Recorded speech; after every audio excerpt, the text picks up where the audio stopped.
Donc, troisième et dernière conférence de la matinée du Chaudron, dédiée à la thématique du sacré.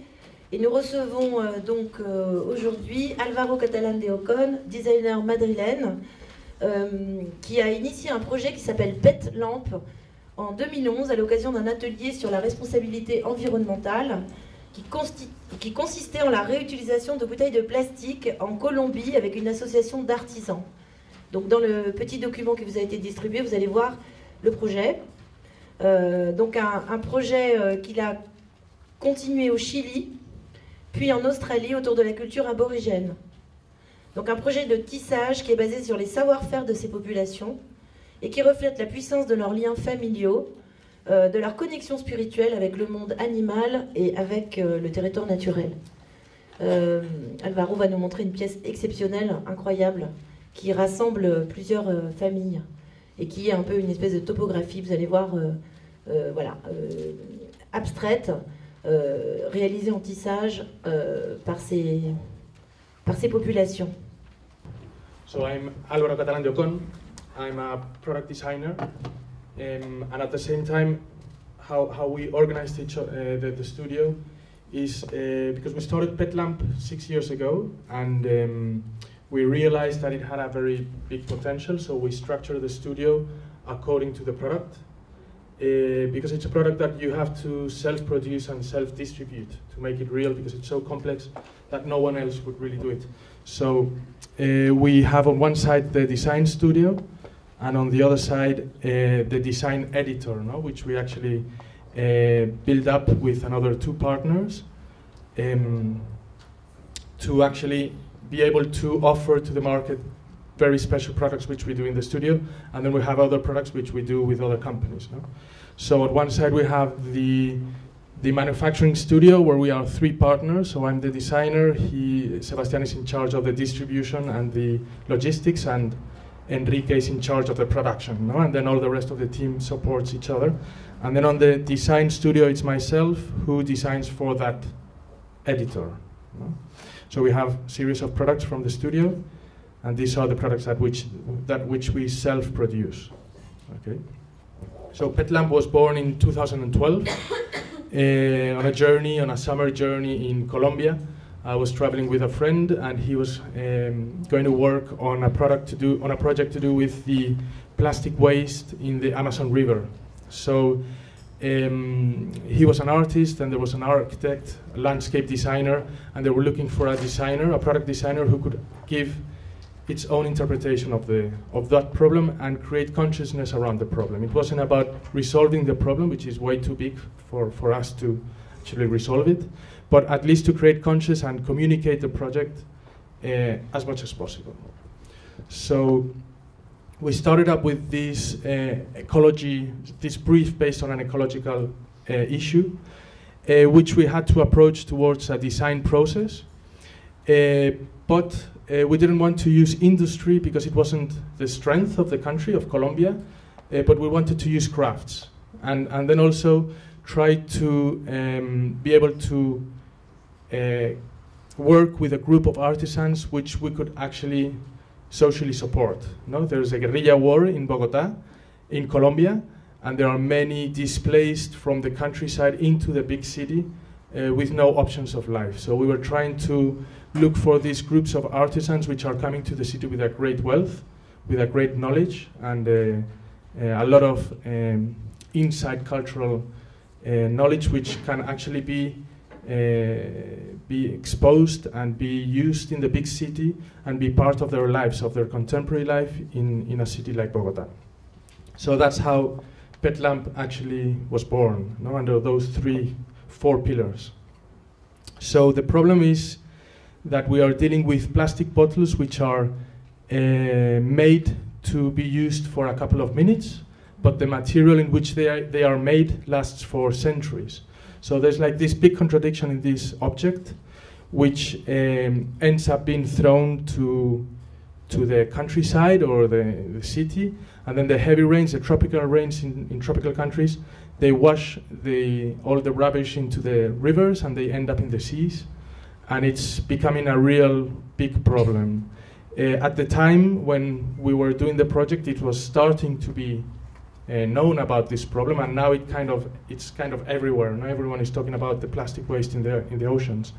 So it was trying to communicate and give it a voice. No? So that's why I brought these newspapers. For us, it's as important the newspaper which tells a story and spreads the message as the object itself. So we have this plastic bottle, which is a global issue. You find them everywhere. It's probably the most industrial object, mass-produced object nowadays. And then we have a basket, an artisan technique based on basket making, which is also global. It's one of the first crafts which the humans developed, and it was developed together at the same time probably as ceramics. So it was a way of keeping food, like fruit, recovered from the country, and the ceramics was to keep water. So it's from that area of humans. You can find it in prehistoric paintings, the Greeks or the Egyptians. And it has evolved in different ways everywhere in the world, in different ways according to the materials which they could find locally and how they could work on them and how they could give shape and eventually decorate and create a whole style around that. So we could take a plastic bottle and instead of recycling it, we could reuse it and turn it into a different object. So inspired by this object, which is from the ceremony of the tea in Japan, and it's an object which is made out of one material and one piece. It's a piece of bamboo which is stripped, and then you weave on it, and it opens up, and it keeps a shape. So actually, it's very similar what you find in a piece of bamboo and what you have in a bottle. You have like a knot here, which you have in the bottle as well. You have a very structural area which you can hold with your hand, and here you have a screw which is very strong. And then you have an area which you can actually intervene and cut and strip. So if you do the same in the bottle, you end up weaving all the way down and giving the personality of the weaving, of the local weaving technique through the color and the pattern. So in this way, we end up having a product which has a very strong, it has many layers of understanding. You can read it through many layers. On one hand, you have the industrial stage of the object, which usually has, well, it always has a number written onto it. And if you are capable of untracking that number, it gives you all the information of that industrial stage of the object, where it was done, on which country, for which company, on which date, what it was filled up with. But at the same time, if you are able of reading what happens below, you can also decode a lot of information based on the cosmogony of the culture which has actually woven that piece. So here, for example, you have a pre-Columbine spider woven with the bottle together with the natural fiber which comes from a palm tree, which is called palma de tetera. And in this case, it's not dyed. It's a natural color, but could be colored with other colors taken from nature, from plants, from animals. So all of these are different stories which are being told by the product itself. So we based our work on crafts through creating a very simple and straightforward methodology of work, which could be applied very easily by any weaver worldwide and without the need of special toolings. So it was more like doing very basic molds, being able to center the molds, the bottle onto the mold with a very simple system, which you could cut with a scissor, and that becomes a basic loom on which you can weave onto. And then working with a social, trying to help a group of artisans which are socially endangered in the city. So we started in Colombia, working with artisans from the Cauca region, from the Pacific. Then we moved to Chile. From Chile we went to Ethiopia. Then we went to Japan. Then we went back to Chile to work with the Mapuches. And then we went to Australia. And recently, now this summer, we've been working in Thailand. So we also make a very big effort in communicating the product and communicating it through through the design, how do you say, magazines and media, so that the crafts can actually jump onto a different area, which is maybe opening a different opportunity to these craftspeople.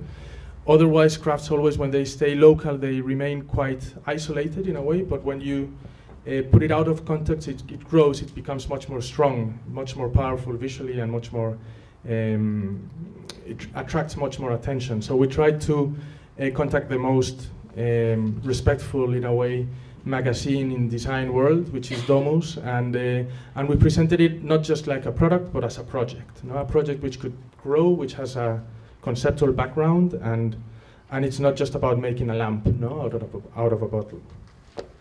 And then we move it around different exhibitions worldwide, from Rosanna Orlandi, which is where we present every year in Milan, to Vitra House in Basel, or this is Shanghai, this is Tokyo, Sydney, Melbourne, the Bauhaus in Germany, well, Helsinki Design Week, New York, Washington, London, Paris, in Merci. Now these are some exhibitions we've done. And then we've received various prizes, which was very interesting how we've received prizes which are more oriented towards ecological reasons, or more because of the social background of the company, and also design. No? So it's kind of grabbing the attention of all the different areas which we were actually basing the project on. So we started in Colombia in 2012, and we worked with artisans from this area, which is the Cauca region, which is one of the most endangered by the guerrilla war. There are like 25,000, at the time when we were doing this workshop, there were 25,000 displaced artisans from this area going into Bogota every day. So they were moving into Bogota, and we worked with Guambianos, which are from the Andes, and with Epereras Apideras, which are from the coast. So very different cultures, but very close together, no? Which is what makes Colombia especially interesting. We have the Amazon here, we have the Andes, which cuts the country in two, and then we have culture coming from Africa, from the Atlantic, from the Pacific. You have from Asia, you have American, USA culture coming from here, the Spanish colonial culture.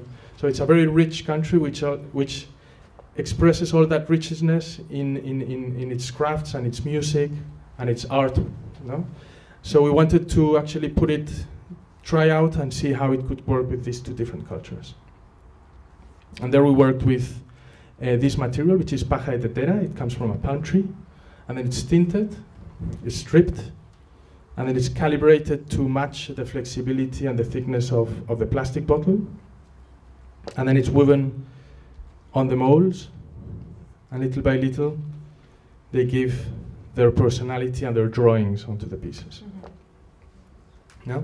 We always give a lot of importance to the artisans presenting their work, so they are very proud of their lamps and their so they are kind of being dignified in the city through this project. No? We've been working with them for 6 years now, so we always when we do a workshop, we always try to keep it alive. It's very important for us that we don't just go there, create expectations, and then leave. No, we have to actually give an exit to those products, which we've already sold over 15,000 lamps in these 6 years. So they are actually making a living out of this project. So we put a face and a name to those lamps. And these are the Guambianos, which are from the mountains. They weave with wool and cotton. So it's like a portrait of themselves. You know, they're putting the necklace on the top of the lamp, and the way they dress, you know, with the colors. This is like the skirt, really. So then we build up a collection, we try to make as distinct as possible. So we have these 9 models of individual lamps, which we can sell them individually, or also in big series, no? Of 6, 3, 6, 12, and 21 lamps. So at the same time, they are all different. So what we manage through the use of crafts is that we give the freedom to the artisan to express themselves. They never repeat the same lamp, so we don't tell them which color or which pattern to use. They know more than us how to do it, so why should we actually tell them? And this makes the object much more rich, because they are all different, they are all unique, and the artisan is always motivated to carry on working. We realize that it's not a machine, it's a human, so they need that part of individualism in the work, and it becomes a really authentically collaborative work. It's not just us, a designer, telling them what to do, no? And then picking it up and selling it under our name. So then we moved to Chile to try out and see how this project could actually grow in a different way in a different country, no? With a different technique, with a different material. So we worked with wicker, which is much more structural, much stronger, and with actually professional weavers, because in Colombia they are not professional weavers. They weave as a natural way of socializing with the family in different generations. No, they teach how they teach maths through weaving, for example. No, it's like, or they unite the family through weaving together. In Chile instead, it's a way of living. It's their work, and they make a very professional work, and then they sell it and earn money through that. No? So we could see in Chile from the plant, because we went to the local, to the place actually where they weave, not like in Colombia, which they were displaced, and how they pick it up, they harvest it, they dry it, they calibrate the fiber, and then they start weaving. No? It's a much stronger fiber, so actually the lamp can grow out of the bottle. So the bottle is the connection of the lamp with the lamp hole, all the electrical connections with the lamp hole, with the lampshade. But still the bottle is always there. No? This is a green part, and then it grows out of the bottle. This was a very complicated piece, because it has like 3 layers.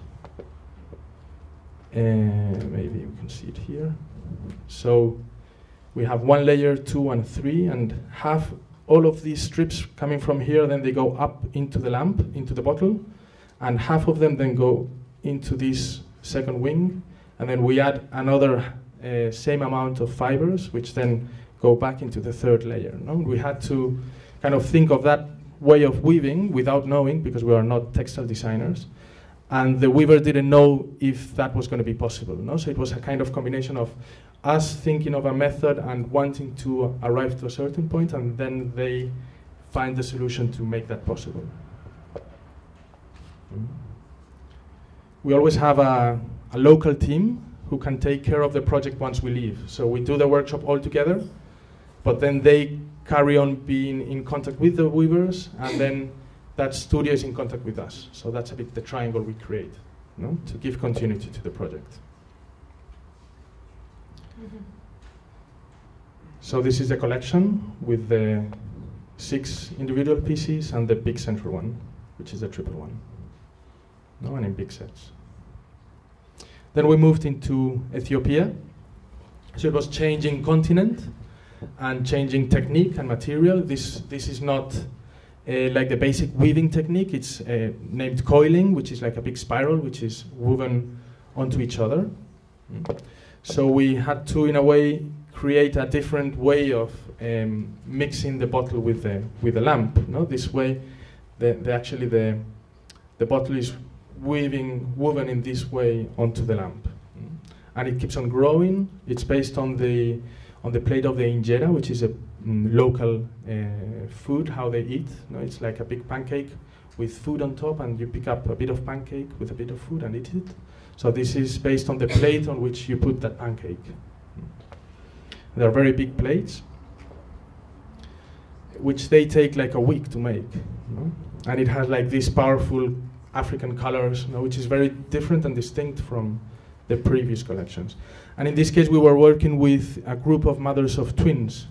No? So as a way of, twins were not well seen before, because it was thought as a error of God, no, having two childs. Now it's not as stigmatized, but still it's very hard to grow two children in Africa at the same time. So through weaving, they can actually make a profit, so they can make some money and have the children around, no? Which is what happens always in these workshops. It's a very good way of having different generations of the family working together and transmitting knowledge and culture. In this case as well, they are all different. It's like an incredible visual effect, no? To see them all together, and they come up with these drawings which we would have never imagined. Mm-hmm.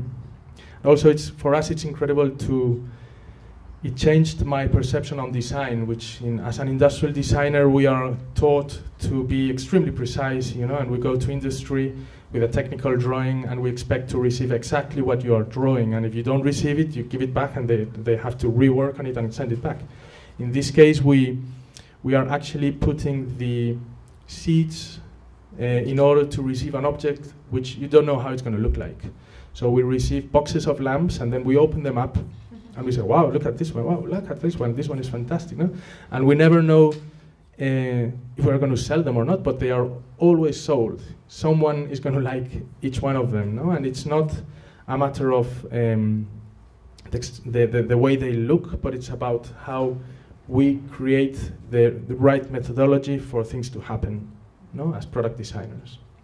Then we went into Japan in order to, in a way, come back to the origin of the product, which is the tea whisk, the bamboo, the material. And we were working with these highest top artisans from Kyoto. It's an incredible tradition. And it's a different way of working around crafts. I think that in Japan, crafts are actually understood as arts, as an art. There are like two different kind of ways of doing crafts. One which is what we understand, what we call crafts, which for them is like being artists. And then there's another way of doing crafts, which is like for everyday use, which is more like called minkei, which is how we understand crafts more. So it's and we were working with the high-class bamboo artisans from Kyoto, which was extremely complicated because it's a very pyramidal structure. It was very hard to reach to the top, which it was him, he was the master, on which their pupils would sign under their name. And to some of the artisans we were working with, we couldn't even talk to them. No, we couldn't even reach them. So it was very difficult. But we kind of managed to work closely with two artisans, but unfortunately the production couldn't go ahead. Also, because of how they are structured in Kyoto, the artisan is on his own in his studio, working from the very start to the very end of the product. From picking up well, not picking up, but choosing the material, preparing it, cutting it exactly the way she wants, no? And then start weaving on it, designing the shape, doing absolutely everything. So it's very limiting at the same time. No? It's fantastic because they control every detail, but they can only make a very few pieces a month, no? Or a year. So we had to wait for months to be able to work with them for maybe 2 days. No? So we arrived to this series of prototypes, but it didn't go into production. No? So then we got the opportunity of working in Thailand with bamboo, with different artisans, structured in a different way, but working a similar way.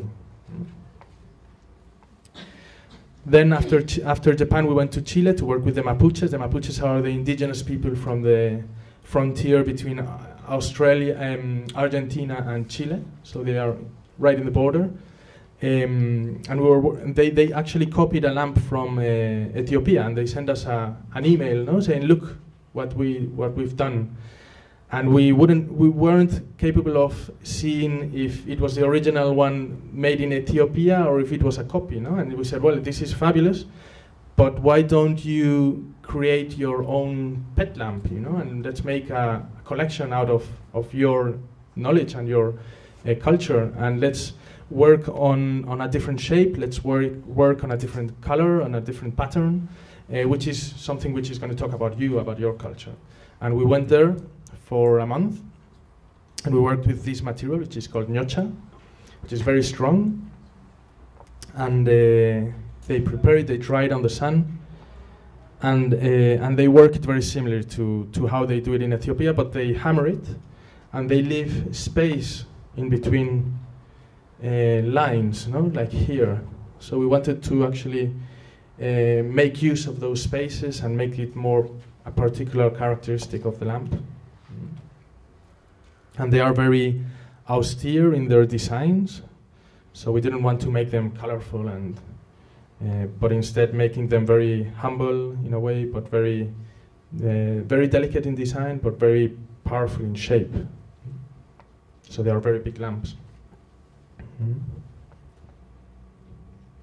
And then we went to Australia next year. This was the most extreme experience. This has been really a lifetime experience, which is what I think that is so interesting about this project. It's not just designing on a computer in Madrid and sending it to a company, I don't know, in Italy to then be sent a prototype. But you have to go there, you meet the people, you meet the artisans, which are the people who are most linked to their land, no, in a country. They know their surrounding, they know their materials, they know their history. So we actually got contacted by the National Gallery of Victoria, which is the main museum in Melbourne, in Australia. And they wanted to present the pet lamp as a project during a triennial exhibition, which opened last December. And they wanted to commission a special one made in Australia by Australian artisans. No? So we actually also got sponsored by Vicky and Peter Avery, which allowed us to actually go wild, and with an economical support we could, because all of the project by Pet Lamp has been supported by the sales. We have never received any money. So it makes it very real, but it's very hard at the same time. And this time we could go a bit wild. No? So we worked in the North Territory, which is up here, in the very, very north, which is probably the land which is most extreme in a way, because it's half of the year it's full of water and half of the year is completely dry. So you can only reach there when it's dry, in their dry season. We went in July and August, and we landed in Darwin. We picked up a car and drove 3 days to Catherine and then up to Ramingining, which is an area which is very, very lived in a very honest way, no, in the Aborigines way. The Aborigines culture is 60,000 years old, no? So it's the oldest culture in the world. And when we talk about the Stone Age, it's like 15,000 years. So this is 4 times more. They crossed through Indonesia when the sea fell down at that time, and then it went up again, and they stuck there for 60,000 years. So it's like a parallel planet until English arrived there 200 years ago. And here in that area, they still at least were born in the same way as they have been born, because it's also very strangely, it's a very rectilinear culture.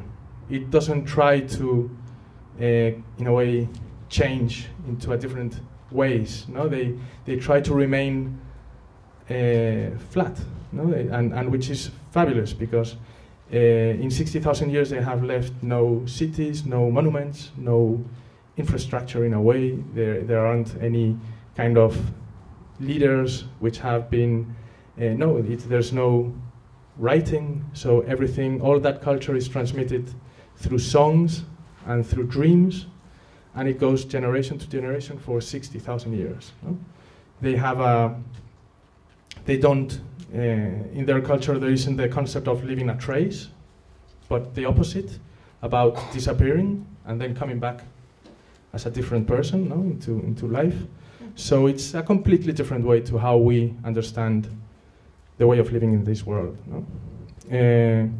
So it was trying to go there, live with there. We stayed there for 2 months. We arrived with food for a month, and we discovered this technique, which was especially interesting for us because we hadn't worked with something similar. And they left these kind of hinges on the side of the mat, so we started thinking that we could actually weave with these extra fringes left on the side of the mat. No? Then once we were there, we discovered the Aborigines paintings, which are fabulous.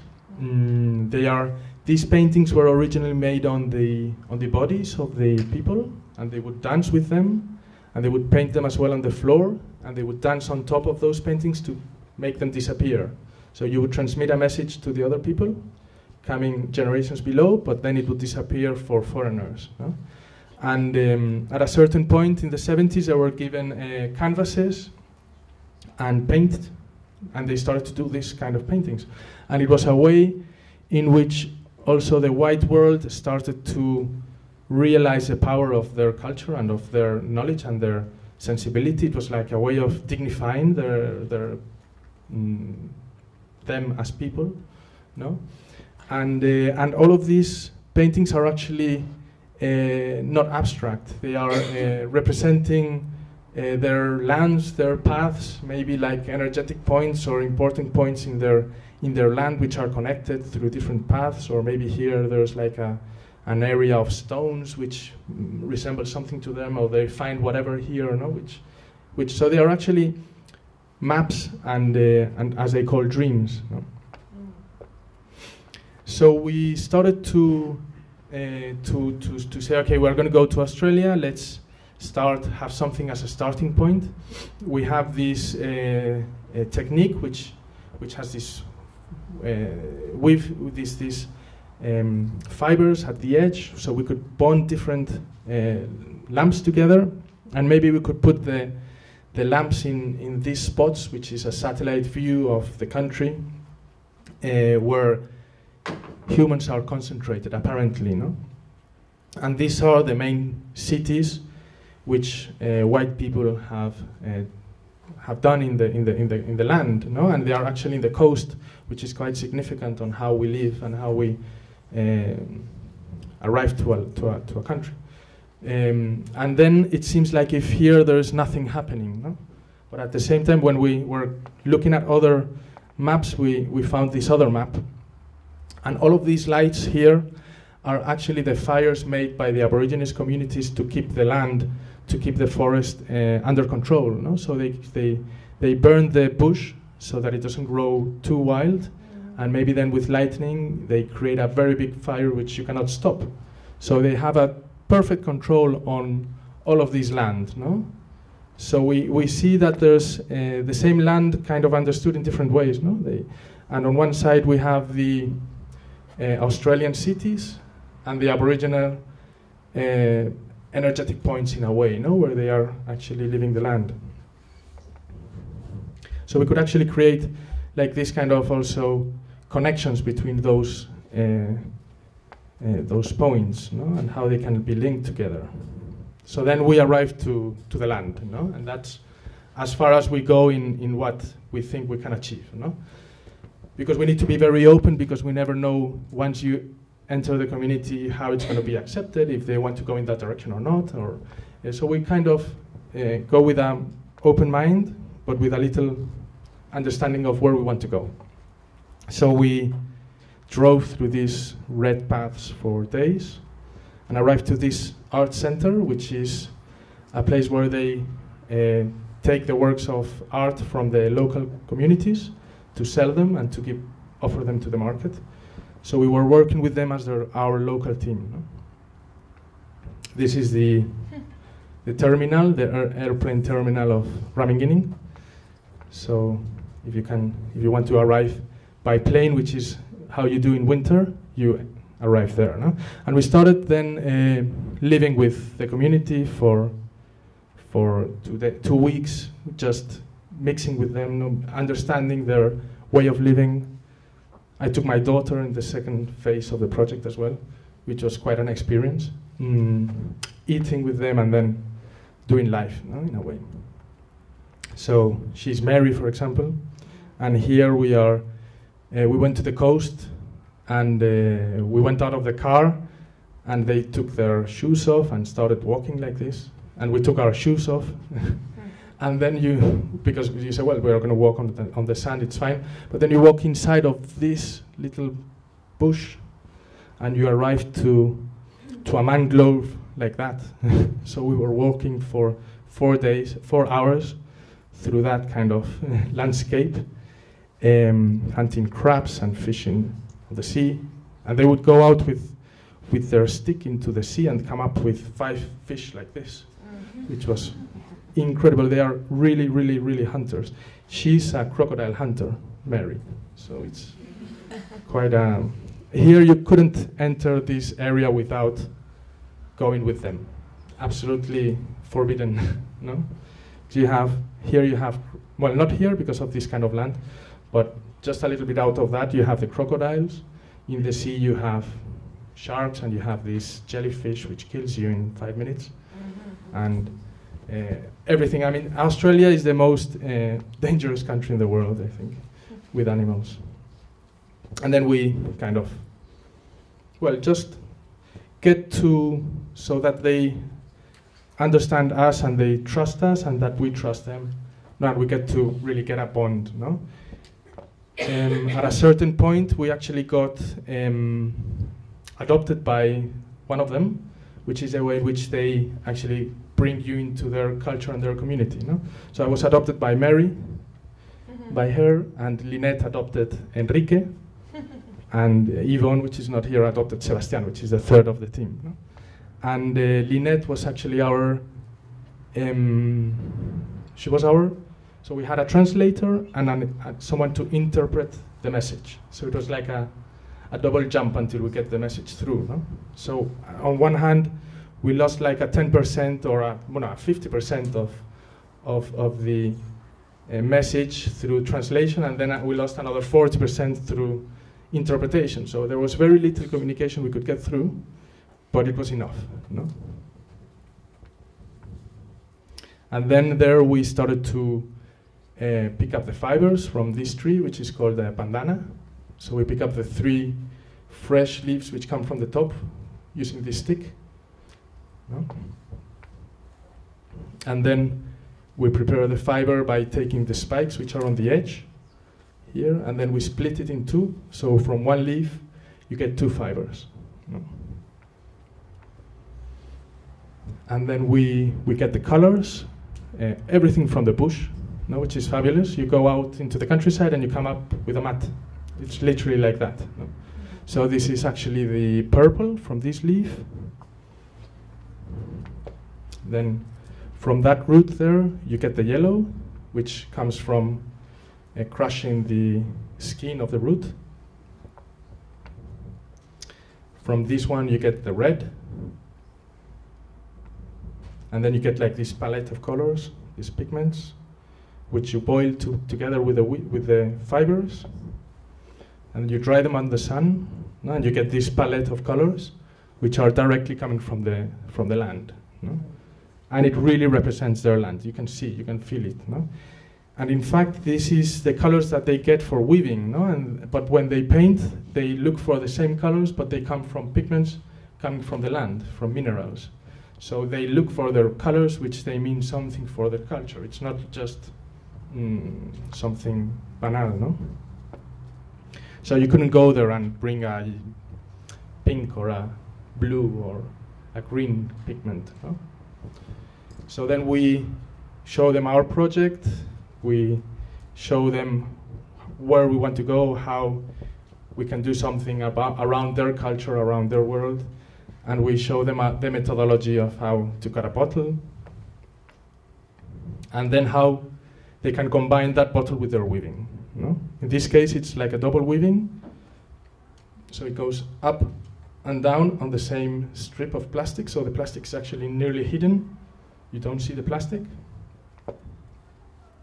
And each artisan, each weaver came with 1 lamp, no? Which we asked them for, and each one has its own personality. It has its own technique, like especially in the way they do these kind of things, and the colors and the combination of colors, how this is very densely woven. This is very airy, and it has a different technique on that kind of detail.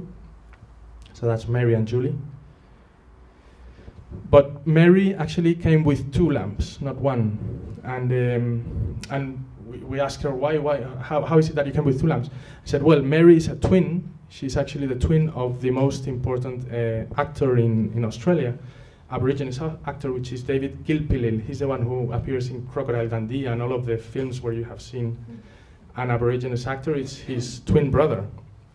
So they told us that she does everything twice. She does everything repeated in 2, no? Because it expresses better her way of being. So we told her, well, this is maybe the opportunity to bond these lamps together as we were thinking from the beginning. So let's create this family bond here. And now you can weave, you can add more fibers on this bond in this direction, making it possible to weave one onto the other. So you are represented not by a lamp which is a circle, but by a lamp which is an oval, no? With 2 circles on it. And then we started to, we discovered this Aborigines tree, family tree in the art center. And they told us that this is the way they represent their family bonds. So these are probably the origins of the family, which then they connect to other families, and they have children, and starts to all of these connections to appear, no? And they told us that in Aborigines communities there isn't just the blood link like we understand, no? There's also a link to the skin, which is linked to the territory, and then there's also a link through language, which is linked to the frontiers. So once you arrive to a place where you are not understood, you should retire from that space and go back. So the way in which Aborigines people can travel through the country is through speaking different languages. So it's like their passport, no? So, and then there's also like the totem as well, which is an animal which they assign to each other. And people with the same totem cannot have children together. So it's a very, very strong link, even if it's not a blood link, no? So we tried to put all of that together somehow in this kind of a schematic, in this schematic way, with the 8 weavers we were working with, and trying to find all of those links between them and creating these bonds between one and the other, no? So then we could actually put each of the individual lamps according to those family links, no? And then we could, all in community, they would build their link between themselves, and then weave in community and spend weeks weaving with these millions of fibers which had to be tidied up to actually create these bonds, to actually bond the lamps together. They are not anymore individual ones, but they are a community piece. So little by little we would be creating this piece by bonding them together and creating these like very topographical elements as well, no? Which kind of resemble their kind of territory.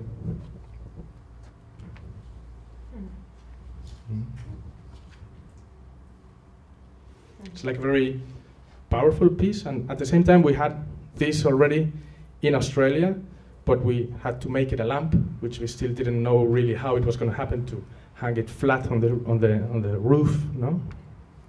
And electrified.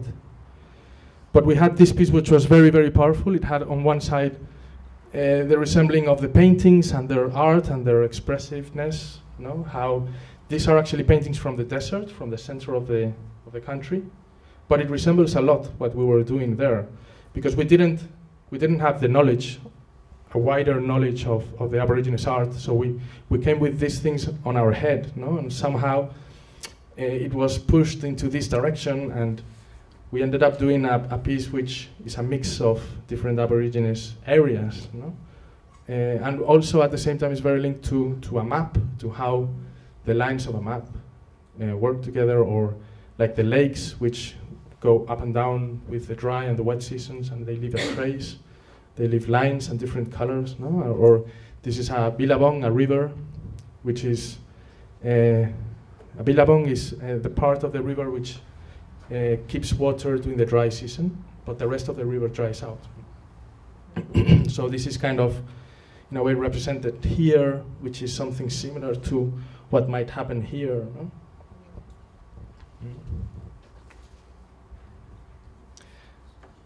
And this was a group of the 8 artisans and the team working on the piece.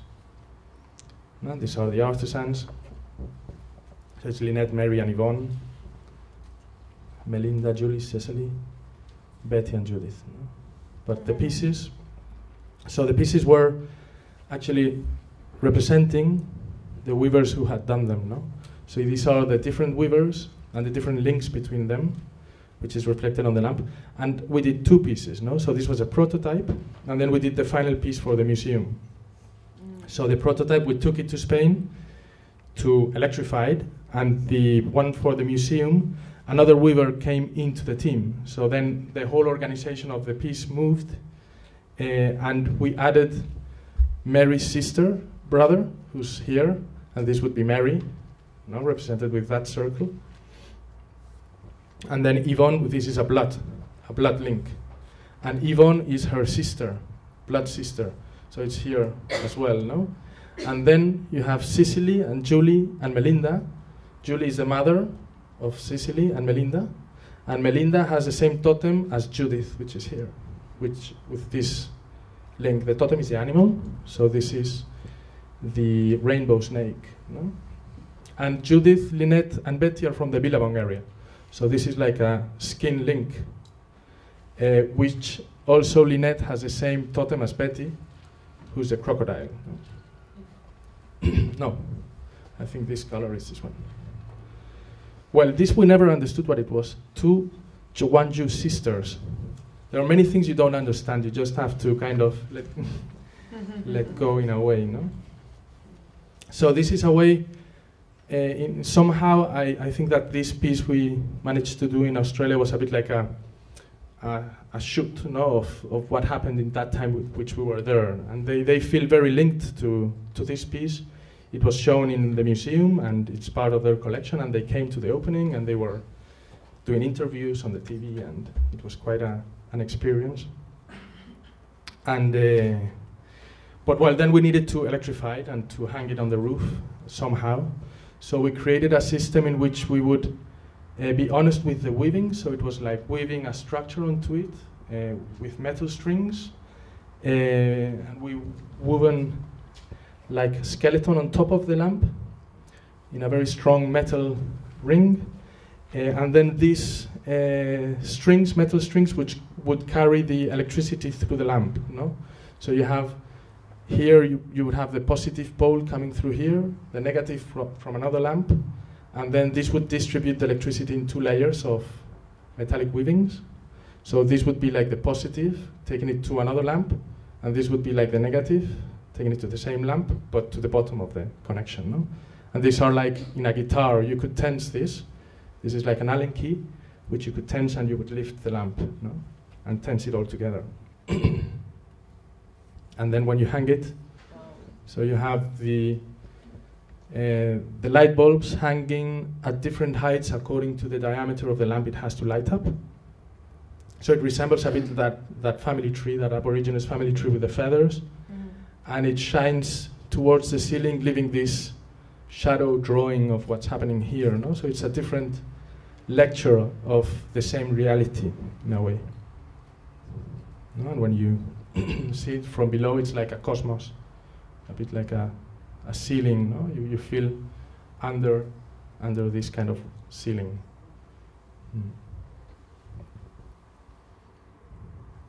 Well, and now just like an introduction, the first time we show it, this will be the next collection, which is in Thailand, which is nice how this is a completely different culture, completely different way of doing this, extremely precise.